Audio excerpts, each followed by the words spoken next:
From Brown Girl Dreaming, Memoir in Verse by Jacqueline Woodson. Writing 1.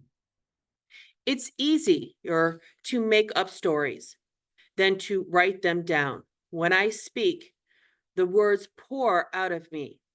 The story wakes up and walks all over the room, sits in a chair, crosses one leg over the other, says, "Let me introduce myself." Then just starts going on and on.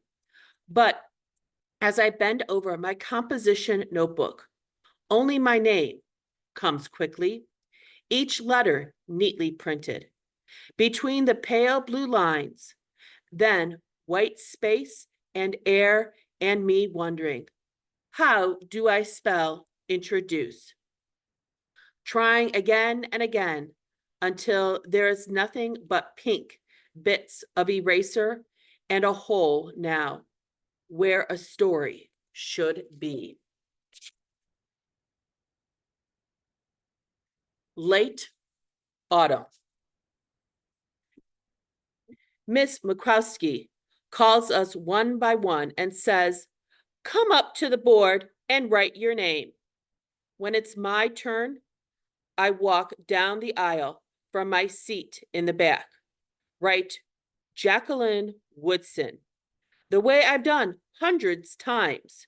Turn back towards my seat, proud as anything, of my name in white letters on the dusty blackboard. But Miss Mikowski stops me, says, "In cursive, too, please." But the Q in Jacqueline is too hard, so I write Jackie Woodson for the first time, struggling only a little bit with the K. "Is that what you want us to call you?" I want to say, "No, my name is Jacqueline," but I am scared of the cursive Q. Now, I may never be able to connect the C and the U, so I nod even though I am lying. The other Woodson. Even though so many people think my sister and I are twins, I am the other Woodson, following behind her each year into the same classroom she had the year before. Each teacher smiles when they call my name.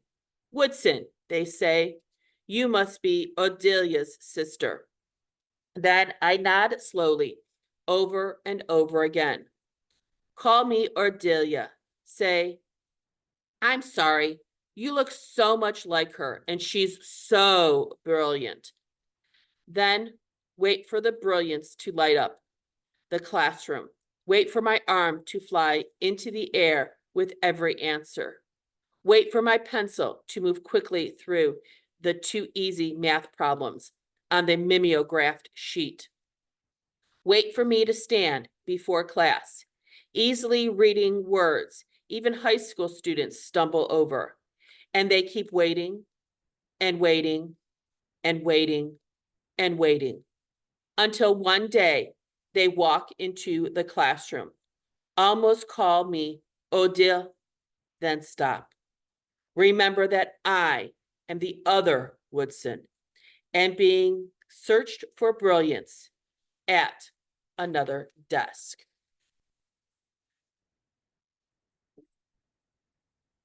Reading. I am not my sister. Words from the book curl around each other, make little sense until I read them again and again. The story settling into memory. Too slow, the teacher says. Read faster.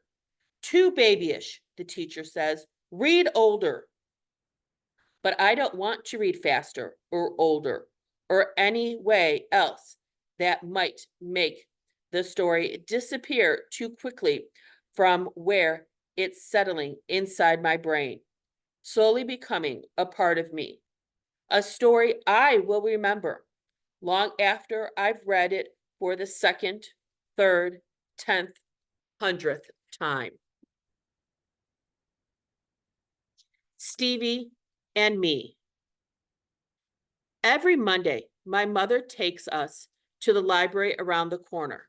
We're allowed to take out 7 books each. On those days, no one complains that all I want are picture books. Those days, no one tells me to read faster, to read harder books, to read like Dell. No one is there to say, not that book, when I stop in front of the small paperback with the brown boy on the cover, Stevie. I read. One day, my mama told me, you know you're going to have a little friend come stay with you. And I said, who is it? If someone had been fussing with me to read like my sister, I might have missed the picture book filled with brown people, more brown people than I've ever seen in a book before. The little boy's name was Stephen, but his mother kept calling him Stevie. My name is Robert, but my mama don't call me Roberti. If someone had taken the book out of my hand, said, you're too old for this, maybe I'd never have believed that someone who looked like me could be in the page of the book, that someone who looked like me had a story. When I tell my family, I have to be a writer, they smile and say, we see you in the backyard with your writing. They say, we hear you making up all those stories. And we used to write poems. And it's a good hobby. We see how quiet it keeps you. They say, maybe you should be a teacher, a lawyer, do hair. I'll think about it, I say. And maybe all of us know this is just another one of my stories.